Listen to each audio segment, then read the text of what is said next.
So, welcome to the next edition of the Rare Business Podcast. With me today, I have David Mattin, who is Head of Trends and Insights at Trend Watching. Hi, David. How are you doing? Hi there, Adrian. Very well, thank you. Thanks for having me. You're very welcome. Now, David, for the benefit of our listeners and readers, can you tell us a bit about you and also a bit about the work that you do? Yeah, of course. So as you said, I'm Head of Trends and Insights here at Trend Watching. So I really manage what we call the content team, what I guess you'd call, the team of analysts and writers and researchers who make our content. But what Trend Watching is really about is consumers. So we think about and we write about the consumer arena, and we publish a whole load of free content, and we also have a premium service. So if you really love what we do and you're a business, you can subscribe to that and get kind of even more of our insights, even more of our trends that way. Okay, fantastic. Now, you recently published a report called The Future of Customer Service, 5 Key Trends Redefining Great Service. Now, so I had taken a look at it and I think, wow, that's great. And that was the background for the interview. So can you tell me a little bit about it and about how it came about and why you wrote it? Because it's sort of, it's quite a specific report based on some of the other sort of broader trends that you've written about in the past, if I'm not wrong. Yeah, it's a slightly unusual one for us. So this is one in the series of our kind of big monthly free trend briefings that we send out to our subscribers every month. And usually that's kind of one big trend with a Trend Watching like name. So if you know us, from the past, we often think of these kind of portmanteau words to express our trends, like flawsome. Yeah. This is more of a straightforward kind of umbrella report, just as it sounds, right, about the future of customer service, but inside of 5 customer service trends. Now, the reason we came to it now is pretty much, I'd say, because as a team, we felt that this year and pushing on into 2015, we were seeing a lot of interesting customer service innovations. Right. Okay. We have our ear to the ground. That's fundamental to what we do, and maybe we'll talk a bit about this in a minute. But fundamental to what we do is having our ear to the ground, looking at consumer-facing innovations that are popping up all around the world. And it just struck us that we were seeing a lot of interesting customer service stuff going on, and we wanted to talk about that. Cool. So, can you tell me briefly a bit about the not wanting to, we'll make sure we add a link in so people can view the report online after they've read or listened to the interview. But can you tell me a little bit about the 5 trends that you've identified, a bit more about them, and what's sort of driving them as well? Yeah, absolutely. So, I'll go through the 5, but I'll try to make it pretty short, and then you can ask me questions about them as you see fit, right, depending on which ones are interesting. Yeah. So the first one is called Plan B, and that's about products that really come with their own backup plan. And this was a trend inspired by an example that we saw earlier this year. And I don't know if you've seen this, but BMW are selling their i3 electric car with a service, and the service says, look, we understand that electric cars have a limited range. We understand that sometimes you might want to go on a journey that's longer than that range. So if you buy this i3 car, what you get is a service where any time you have kind of discounted access via a car hire service that we're partnering with to a petrol car. And we just thought that was a really intriguing example of a new way of serving the consumer. And we hear a lot about all this stuff about, every product a service now, and it just struck me that was a very interesting take on that. So the broader lesson there is to be kind of honest about the limitations of your product, and package that product with a service that makes up for those limitations, and that's what we would call a Plan B innovation. Interestingly enough, on that, it's a bit like, I think it reminds me of the the 80-20 rule, the Pareto principle. Right. Yeah. So the idea that if you're a predominantly urban sort of car driver, but you might take the odd long kind of journey, that people might get driven to buy cars that are more aligned to longer journeys because it almost like the 20% dominates kind of the 80%. But what BMW is saying, actually, pick a car that fits the majority of your usage, and we'll lend you a car for the odd time that you want to do something longer. Yeah, exactly right. Because people tend to think of those special cases or give kind of a higher priority in their consideration to those special cases than the special cases deserve because they're so infrequent. And in this case, clearly it's about getting over that barrier that many consumers have around electric cars of, but what if I want to drive a really long distance? What about the range limitations on these cars? So it's about allowing the consumer to live according to their values. They have this desire to buy an electric car because they know it's good for the planet, and yet at the same time kill that worry, what is called range anxiety worry about, what happens when I need to drive from London to Edinburgh or whatever it is. We'll just lend you a petrol car, bang, you're done. And that seemed to us an interesting new example of, customer service kind of novelty. That's interesting. It's about it's about optimizing choice. Right. Okay. So that sounds cool. I get that. So number 2. What's number 2? So number 2 is a trend we call video valets, and this is an interesting one, but it's a pretty simple one. Essentially it's about instant, real-time, webcam-enabled, face-to-face customer service. And this, I think, I'll blow our own trumpet a bit and say we spotted this one pretty early, but it really has taken off now because we spotted it, I think, again, like way back towards the end of this year, towards the beginning of this year, maybe the end of last year, when Bank of America in the US launched a few ATMs in New York with webcam-enabled kind of real-time face-to-face chat with Bank of America staff. So you can go to this ATM, press a button, instantly connect to a Bank of America representative and say, I'm worried about my account, something isn't right, or could I apply for this loan, or whatever it is you want to talk about. Okay. Now, since then, I'm sure we've all seen, right, the Amazon Mayday button that was put in the Kindle Fire tablets. It's been an absolutely huge success. Tap this button on your Kindle Fire and now on your Fire phone as well, and you'll instantly get access to an Amazon member of staff and have webcam chat with them. That's what we call video valets, and it's clearly now one of the key kind of tech-fueled customer service trends happening. Right. Okay. Cool. I don't have a Kindle, but I do fear I'd be slightly disappointed if I pressed the Mayday button and I didn't get the softly spoken red-haired Irish girl speaking to me. Yeah. I mean, they can't guarantee who you're going to get, but average response time is something like 9 seconds, which I think is an absolutely incredible logistical achievement. Wow. I mean, I don't know how they're doing it. I guess they're doing it by having lots of staff there ready and waiting. Yeah. But, they're having tens of thousands of instances of this button being pressed, and within 10 seconds you are talking face-to-face with a member of staff, and that is pretty impressive. And that sets an incredibly high bar for other, similar brands or dissimilar brands that want to kind of, that want to excel when it comes to that kind of customer service.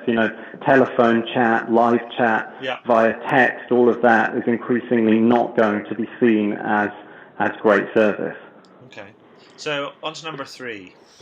So number 3 is a trend we call deliver more than the goods. Okay. And again, just as it sounds, this is a pretty simple one. It's about delivery innovation. So it's about packaging, kind of, no pun intended, packaging, added extras, surprising kind of novelties, excitement, convenience with your delivery service, okay? And of course, you can think of a host of things driving this. The number one is, of course, e-commerce. The e-commerce numbers are absolutely insane now. Yeah. And what that means is that for a lot of customers, the only actual physical, so to speak, contact they have with you as a brand is your delivery service. That's really the only time that your brand kind of touches the consumer as a human being, right? Is when you deliver what it is they've ordered.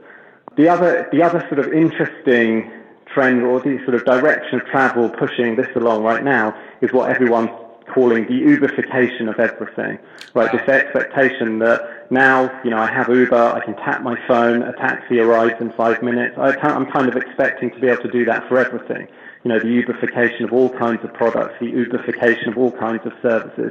So delivery is becoming a very big deal. And just one example, and this is a very frivolous example, but I love it. So what helped inspire this trend was a Dutch company called Jeans Online, and what they'll do, I mean, their kind of delivery innovation is pretty simple. Their courier, they're an online jeans retailer, but their courier will wait 15 minutes while you try your jeans on, the consumer tries his or her jeans on. If they don't like them, they hand them back to the courier who takes them away. So really simple, but does a huge amount to kill some of the, terrible pain around taking delivery of something that you don't like. That's a really interesting. Yeah, I mean, and there's actually a Russian company called La Moda, and their courier will wait 15 minutes, but he will also offer fashion advice if you ask for it. So that is really interesting, right? So then you've got, the courier becomes not just a delivery service, but a kind of fashion connoisseur service too. So he will say, you don't look so good in those, I'll take them back for you, and think about some other jeans type of thing. I might get crucified for this, but I can't. That's a bit of, for me. That's a bit of a stretch. Seeing a fashionista driving a white van. Yeah, I know. I mean, this example always gets a laugh when I present it to conferences. The idea that your courier is going to give you fashion advice. But as I always tell the audiences, right, it may seem ridiculous to you or me, but there'll be people out there that it doesn't seem ridiculous to. Yeah. And when it comes to spotting trends, just kind of stepping away from that immediate visceral response that we personally have, and thinking about, who might like this innovation, for what reasons, what deeper consumer needs is it serving, is always valuable. Well, it also does open up. I guess it also breaks down stereotypes and opens up all sorts of different opportunities for different sort of people in different lines of work as well. I guess. Right. Yeah. Exactly. That's fascinating. So, wow, that's cool. So, what about number 4? So number 4 is another kind of more tech-fueled one. It's called Sixth Sense, and it's about saying that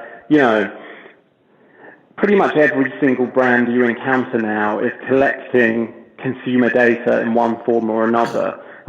This trend is about saying that's all very well, but the smart brands will really develop a sixth sense for data. And what we mean by a sixth sense for it is they'll use data to really understand consumers as people and personalize the service they give them. Yeah. Okay? And I guess, fundamental to what's driving this is something that I found myself talking about a lot this year, which is this transfer of consumer expectation from the online space into the real world. Okay, we know that online consumers now completely expect effortless personalization. Online we all exist in this kind of walled garden of our own preferences, our own tastes, our own search history, and the products and services that we see or that are suggested to us, the experiences we have, are all shaped by this kind of personal data trail that we've created online. Now, this trend is about saying, okay, that expectation does not now disappear when consumers get up from their screens and enter the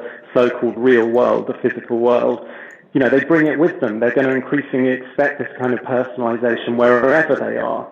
And there's some fascinating examples of this. I mean, one I like is a French kind of shopping center company called Klépierre, and they've created something called the Inspiration Tunnel, and it's just 2 big walls of big digital LED screens, and you walk down this tunnel, and there are sensors in the tunnel, and they're judging the consumer for things like age, for gender. They're even looking at the clothes the consumer is wearing and sort of inferring information about fashion preferences.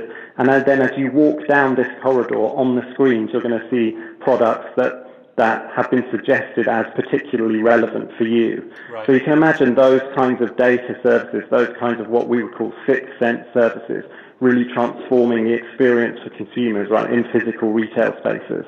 Oh, fascinating. And then we come to the final one. What's number 5?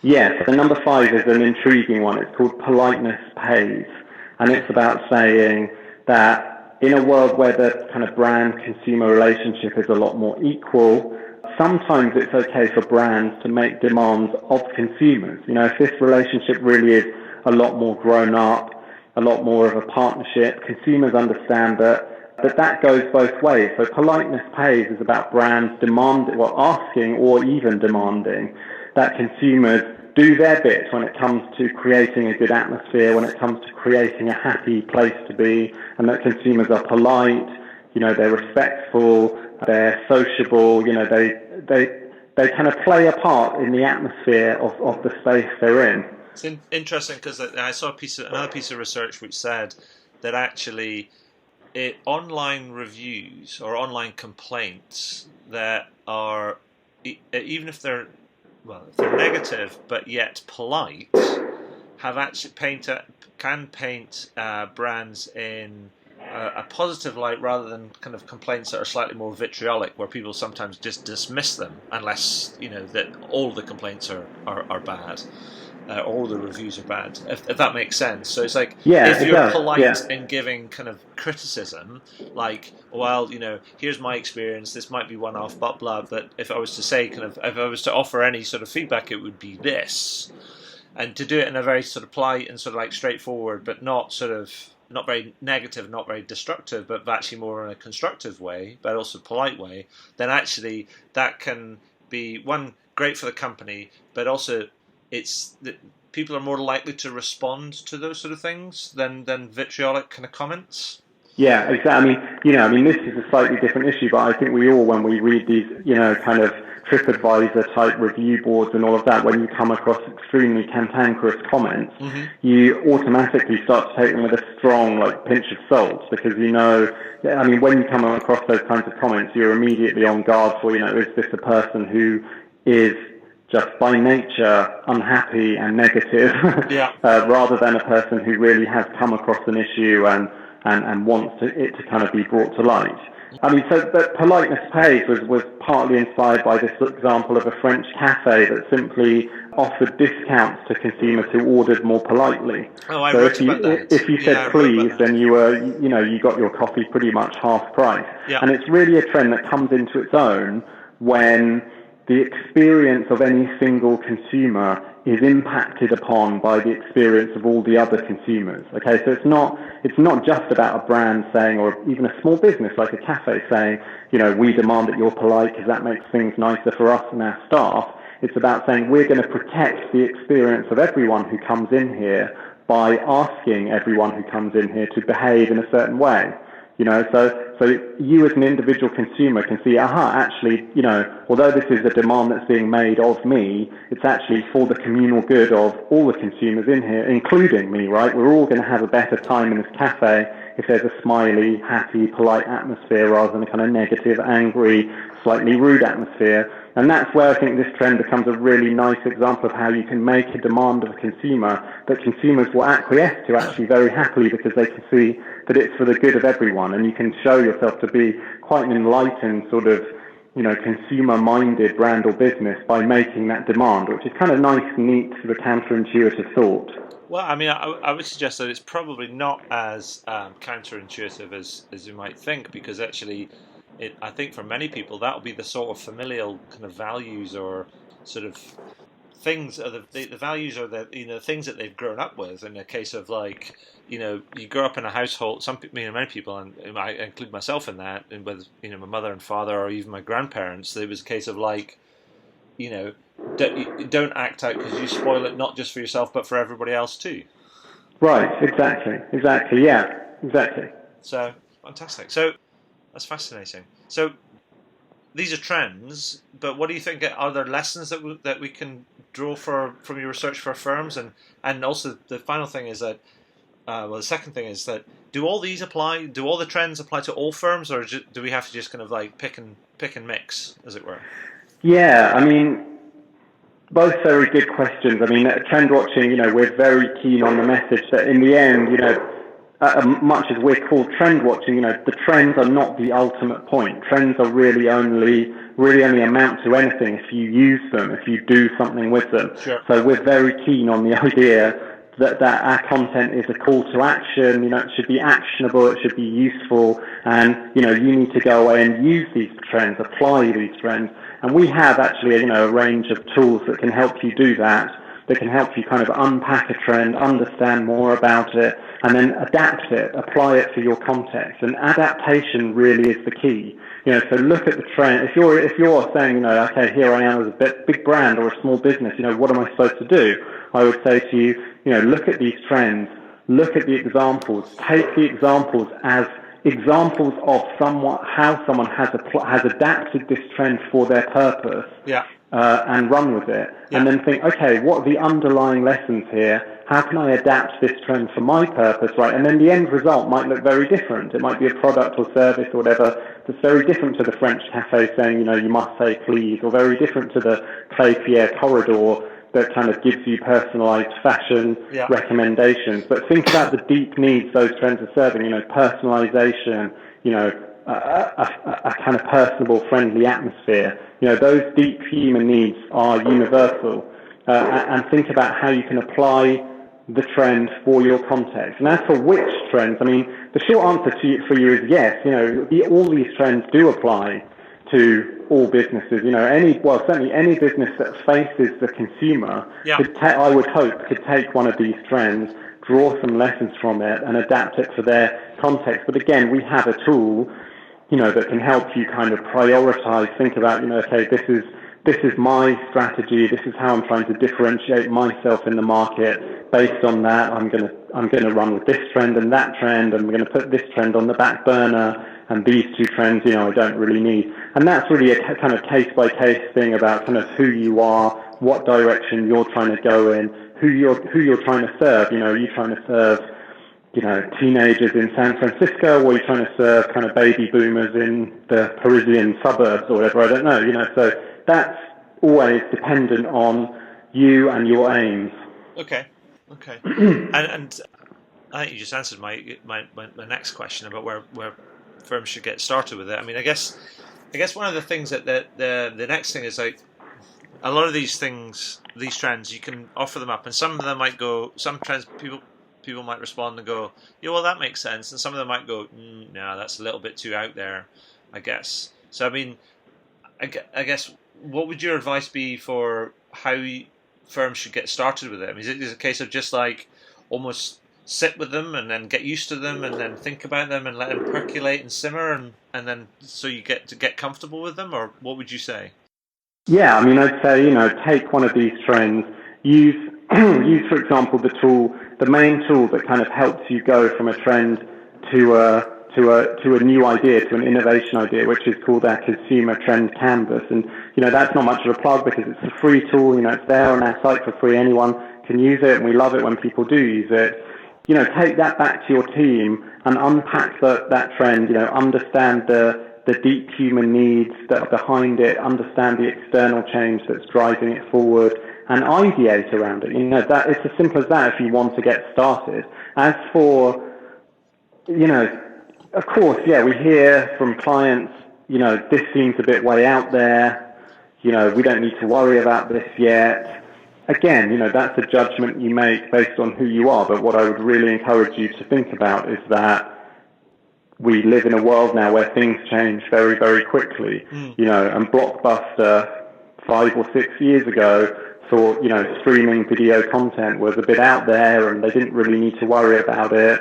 And, I think that the CEO said, DVD sales and rentals are kind of, they're a melting glacier, but the glacier is melting very slowly, right? And that was like 5 years ago. And now if you look, it's actually melted very quickly. Yeah. So I wouldn't hang around and get too comfortable, because then you're missing the curve.